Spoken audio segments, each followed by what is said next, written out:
Bom dia a todos. Sou Matias Ferreira Chu, R2 de Serviço de Urologia do Hospital Federal da Lagoa. Vou apresentar o tema, então, câncer de bexiga não músculo-invasivo. É um tema bem extenso, então a gente vai abordar uma das partes, né, que é o câncer de bexiga não músculo-invasivo, separado na segunda aula posterior para o músculo-invasivo, e a gente vai abordar os temas principais. Começando um pouquinho, então, pela apresentação, a introdução, é o sétimo tipo mais comum, então, de câncer nos homens, levando em consideração homens e mulheres, é o 11º em apresentação. Por sorte, é um tumor que vai ter a maioria das apresentações vão ser um tumor superficial, que é justamente a determinação da saúde. 75% vão ser divididos entre confinados à mucosa e à submucosa. Depois a gente vai exemplificar cada um desses tipos. Falando um pouquinho dos fatores de risco, o tabagismo é considerado, sem sombra de dúvidas, o maior fator de risco, contribuindo com 50%. A gente tem algumas exposições ocupacionais também que têm uma importância relevante, aminas aromáticas, hidrocarbonetos, ou pacientes que tenham, porventura, uma exposição ocupacional também a corantes ou derivados do petróleo. E falando em comparação ao câncer de próstata, que a gente sabe que tem um fator genético muito importante, um fator familiar muito importante, aqui no tumor de câncer de bexiga, esse fator genético não se correlaciona. Em relação à patologia, 90% dos carcinomas eles vão ser de células transicionais, que é o conhecido nosso tumor urotelial. A gente vai ter algumas porcentagens menores para tumores epidermoides, adenocarcinoma e de pequenas células, alguns deles sendo mais agressivos, mas mais raros. E como eu havia comentado antes, 75% então são perfazem os tumores superficiais, que basicamente vai ser o tumor in situ, o TA e o T1, ou seja, vai ficar até a submucosa, não invadindo a muscular. 20% desses pacientes vão ter, no diagnóstico inicial já, vão ser considerados músculo invasivos, então invadindo a musculatura detrusora da bexiga, e 5% vão ser metastáticos. Em relação ao diagnóstico, a gente sabe que os pacientes, o sintoma mais importante dos pacientes que acabam nos procurando no ambulatório vai ser a hematúria. Isso pode estar acompanhado com algum sintoma de Lutz, que seria sintomas mais irritativos. A gente percebe também que esses pacientes que além da hematúria já têm sintomas mais irritativos, normalmente vão estar num grau mais avançado em relação à neoplasia. Mas basicamente a hematúria é o nosso carro-chefe em relação à suspeita do câncer de bexiga. Outros exames que a gente vai fazer uso também é a citologia urinária. Ela nos ajuda não somente a diagnosticar o tumor de bexiga, mas se porventura tiver uma citologia urinária positiva e a gente não perceber nenhuma lesão na bexiga por outros exames, a gente vai ter que investigar o trato urinário superior. Outros exames que a gente faz uso, então, pela disponibilidade deles, é a ultrassonografia. Ela acaba não podendo excluir os tumores de bexiga, mas já é uma recomendação dos guidelines que se faça a solicitação no atendimento inicial. Então, vai ser um tumor, normalmente, não músculo-invasivo, né, 75% dos casos, que a gente vai ver uma lesão na bexiga que não tem alteração no decúbito, diferente de um cálculo, por exemplo, que vai ter essa alteração. Outro exame também que, há um tempo atrás, os guidelines tinham uma recomendação fraca para solicitar já na primeira consulta, que é a tomografia. Agora tem uma indicação já considerada forte. Então, a tomografia com contraste venoso ela vai nos ajudar também a fazer esse diagnóstico inicial, que a gente tem um exemplo de uma tomografia, então, que tinha o comprometimento do haste ureteral direito e no contraste tinha uma falha de enchimento. A ressonância magnética eu acabei não colocando aqui, ela não consta nos guidelines, né? Mas é uma tendência que nas próximas edições já comece a aparecer, justamente porque a gente já tem algumas categorizações como o VIRADS, que acabam nos auxiliando também para fazer essa diferenciação entre o tumor de bexiga não músculo invasivo ou músculo invasivo. E o nosso diagnóstico principal, o exame que não pode faltar num paciente que tenha hematura, é a citoscopia. Então, a citoscopia é um exame que pode ser feito ambulatorial.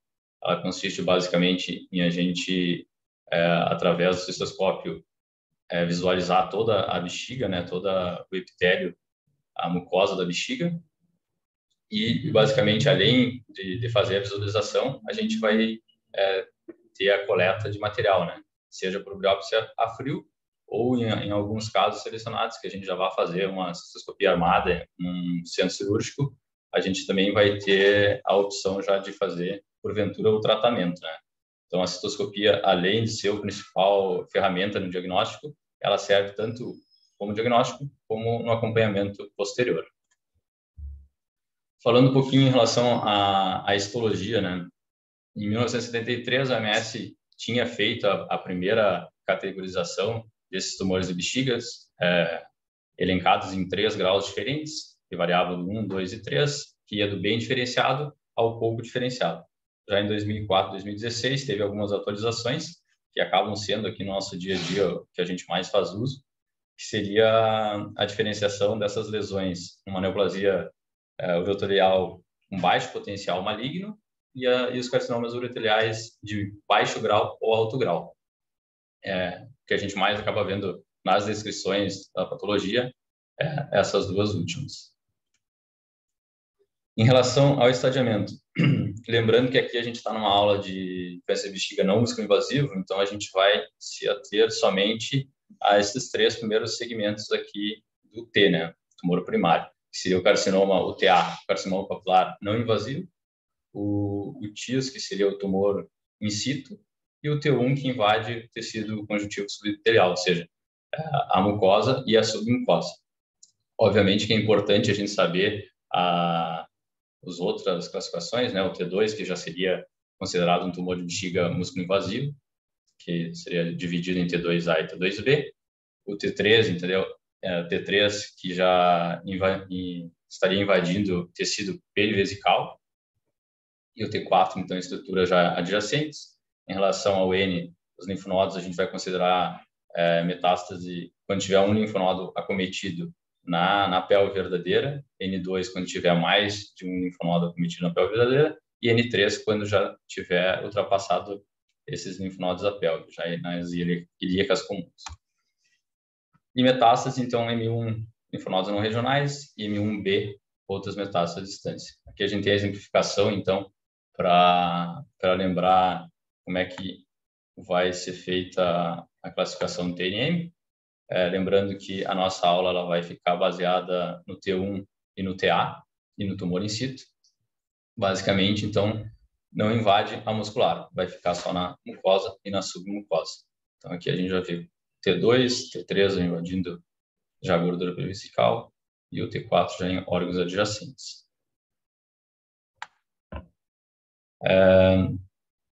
Então, a classificação que a gente tem que ter em mente nessa aula são esses 3 subtipos, que é eles que a gente vai pensar no tratamento depois e no acompanhamento. O TA é o não invasivo, o T1 já seria invasivo, dependendo da mucosa ou submucosa, e o tumor in situ, que a gente tem a exemplificação do tumor típico urothelial. O carcinoma in situ, ele tem uma dificuldade para ser diagnosticado justamente porque ele tem essa apresentação que parece mais uma alteração só do assoalho, enfim, da parte que ele esteja na bexiga verificado. E por conta dessa dificuldade de diagnóstico, a gente vai ter uma combinação entre a cistoscopia, a citologia urinária, que se vier positiva, a gente tem indicação de fazer biópsia, e biópsias múltiplas. Lembrando que esse tumor, ele já é considerado alto grau, ele não vai ter aquela diferenciação entre baixo ou alto grau. O tumor in situ, ele sempre, quando verificado, já vai ser considerado de alto grau. Então, já vai ter um tratamento adicional preconizado. Não é somente com a RTU que a gente vai conseguir fazer o tratamento. Já nos tumores TA e T1, a gente vai fazer o uso da ressecção transuretral da bexiga, que ela pode ser tanto diagnóstica, com a ressecção das lesões, ou já terapêutica, né? Se tiver sido feita uma ressecção adequada. Falando um pouco do tratamento, então, o que seria a RTU do bexiga? Aqui a gente tem uma exemplificação da ressecção, uma bexiga masculina, do aparelho do ressectoscópio. Então, a gente faz a introdução pela uretra. Já esse caminho já é preconizado que a gente tenha bastante atenção para ver se tem alguma anormalidade na uretra, não somente só passar o aparelho e esperar para chegar na bexiga. Então, essa uretra já é importante que a gente faça a avaliação. E, posteriormente, eu vou exemplificar como é que a gente deve fazer tanto essa cistoscopia como a RTU. Das indicações, tanto o guideline preconiza, né, que a gente faça, como é que se faça a RTU. Como eu havia comentado, fazer a inserção do ressectoscópio sob visão direta, visualizar toda a uretra.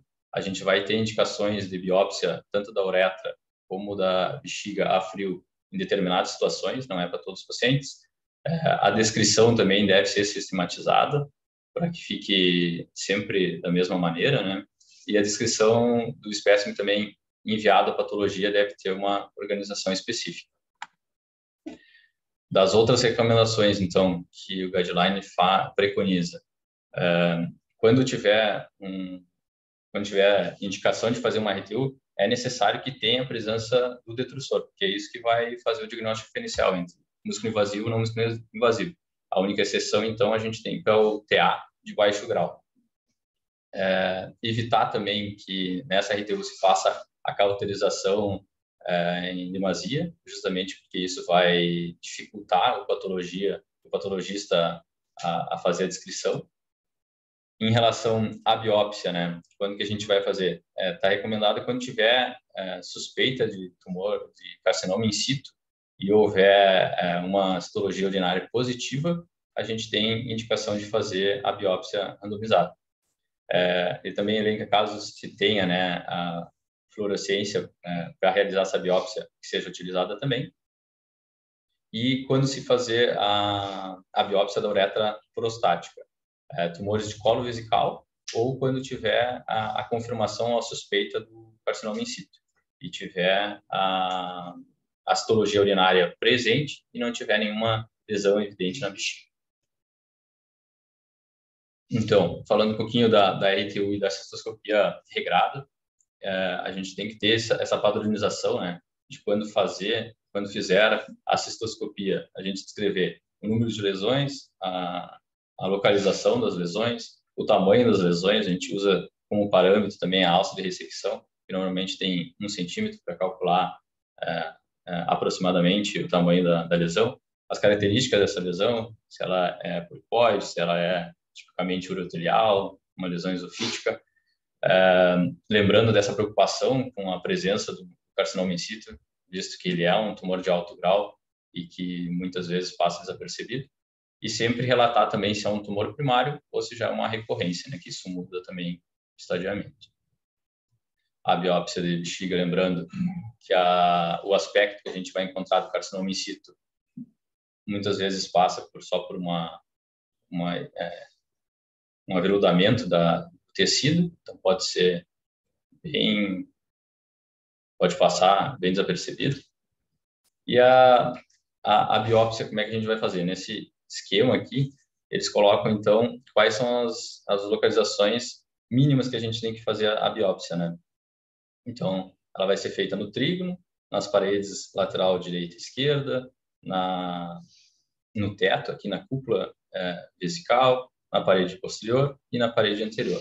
Esses são as biópsias dos fragmentos mínimos que a gente tem que coletar. Pensando nesses pacientes, os guidelines eles acabam estratificando, então, o paciente em baixo risco, risco intermediário e alto risco, justamente porque isso vai mudar tanto o tipo de tratamento que a gente vai oferecer para o paciente, como o segmento dele. A EAU e o guideline americano, ele tem algumas diferenciações. O europeu acaba colocando um muito alto risco ainda, mas basicamente eles são bem parecidos. No baixo risco a gente vai ter esse tumor neoplasia urotelial de baixo potencial maligno e o tumor TA, ou seja, não invasivo, menor que 3 centímetros. Esse seria o baixo risco. Eles colocam antigamente o risco intermediário como não sendo baixo risco, nem o alto risco. E o alto risco a gente vai sempre lembrar de qualquer lesão de alto grau T1, os altos graus recorrentes também, independente se é T1 ou TA, e o carcinoma in situ. Lembrando que o carcinoma in situ não tem diferenciação do grau, sempre vai ser alto grau. Depois dessa estratificação, a gente consegue ter, então, algumas indicações de RTU, ou seja, o paciente que fez a primeira ressecção e que, porventura, vai precisar de uma nova. Quando que a gente vai fazer uso, então, dessa ressecção novamente? Quando a ressecção for incompleta ou tiver dúvida na sua totalidade, ou seja, um paciente que tiver muitas lesões que a gente não teve certeza se conseguiu ressecar todas, a gente vai fazer uma nova ressecção. Se não tiver muscular na amostra, a gente tem também indicação de fazer uma RTU. A exceção, então, seria o tumor TA de baixo grau e o CIS primário. Em tumores TA de alto risco e alto grau, a gente também deve fazer uma RTU em todos os tumores T1. E o tempo preconizado para que se faça esse procedimento é de 2 a 6 semanas. Isso vai depender muito também da logística de cada ambiente de trabalho. Feito esse tratamento, então, que é a ressecção transuretral, todos os pacientes eles vão ter indicação de fazer o tratamento adjuvante, pelo menos a quimioterapia intravesical. A instilação única com mitomicina C, epirubicina ou pirarubicina é preconizado, a gente acaba não tendo aqui no serviço, mas é preconizado pelo guideline europeu que se faça, então, pelo menos 6 horas após a realização da RTU. A gente sabe que na parte logística isso é bem complicado de ser feito. As instilações adicionais que sejam feitas pela BCG, seja no período de indução ou no período de 12 meses, aí a gente vai ter a caracterização já da diferenciação dos riscos, né? Tanto intermediário como alto risco. Risco intermediário, a gente teria indicação de fazer a indução e depois fazer por 12 meses, e já no alto risco por 3 anos. Então, o que é o BCG? O BCG ele vai funcionar como uma imunoterapia. Ele é o agente que mais teve resposta. Felizmente está escasso no Brasil, que no serviço a gente não tem, justamente pelo baixo custo que ele tem. Mas ele é o que mostrou melhor evidência. Ele reduz em 50% o número de recidivas. Então, ele vai estar indicado para TA múltiplos, TA recorrente, T1 e carcinoma in situ. Na primeira fase, a gente vai fazer uma vez por semana, por 6 semanas, que é considerada a fase da indução. A gente acaba fazendo aqui a gencitabina, que também segue esse mesmo protocolo. E depois vai se classificar o paciente em risco intermediário ou alto risco para dar continuidade a esse tratamento. O tempo médio que a gente tem que iniciar é de 3 a 4 semanas após a RTU, justamente porque tem algumas contraindicações. As mais clássicas, hematúria, paciente imunossuprimido, paciente que já teve algum histórico de sepse por BCG, ou paciente que tem incontinência, justamente porque vai fazer instilação e o BCG tem que ficar atuando por um determinado tempo. Falando um pouquinho de outra possibilidade de tratamento, que acaba sendo a exceção nesses tipos de tumores superficiais, que é a cistectomia radical. Ela tem uma indicação bem limitada nesses pacientes, mas para doenças que são persistentes ou pacientes que apresentam, além dessa recorrência, uma lesão muito grande que porventura não seja ressecável, ou pacientes com alto risco, que mesmo fazendo BCG, tenham recorrência ou persistência após 2 ciclos de indução, aquelas 6 primeiras semanas, a gente já teria uma indicação pelos guidelines com recomendação forte para fazer uso da cistectomia radical precoce. Passando, então, após esse período de tratamento, a gente fez a ressecção, como é que a gente vai acompanhar esse paciente? Eles vão ser estratificados novamente em baixo, intermediário e alto risco para a gente ter o acompanhamento. A gente brinca que o paciente com tumor de bexiga acaba casando para o urologista porque, além de ser um tumor que tem muita recidiva, é um tumor que tem que ser acompanhado frequentemente. Então, no baixo risco, a gente acaba fazendo a primeira cistoscopia 3 meses após a primeira ressecção e depois, anualmente, começando 9 meses após o início da vigilância. Eles vão diferir um pouco os guidelines, mas eles colocam pelo menos fazer em 5 anos, anualmente. No primeiro momento, não precisa ter investigação no baixo risco para tumores do trato alto, somente se tiver imaturo. E já no risco intermediário e no alto risco, o que vai diferir é essa classificação, né? Então, se for um TA múltiplo de baixo grau, um tumor extenso ou recidiva em 3 meses, é considerado intermediário. Se tiver qualquer alto grau, inclusive o tumor in situ, já é considerado alto risco. Então, o intermediário vai acabar fazendo sempre 3 meses após a primeira ressecção e depois 1 a 2 anos vai seguir semestralmente, 3 meses no primeiro ou segundo ano e depois semestralmente. A gente vê que é um acompanhamento bem rigoroso. Além disso, a gente vai solicitar a citologia urinária e ou marcadores tumorais. Nesse caso, a gente já começa a considerar a realização de imagem para o trato alto. E no tumor de alto risco, a gente vai ter um acompanhamento ainda mais de perto. Então, seria basicamente isso. Pode interromper lá.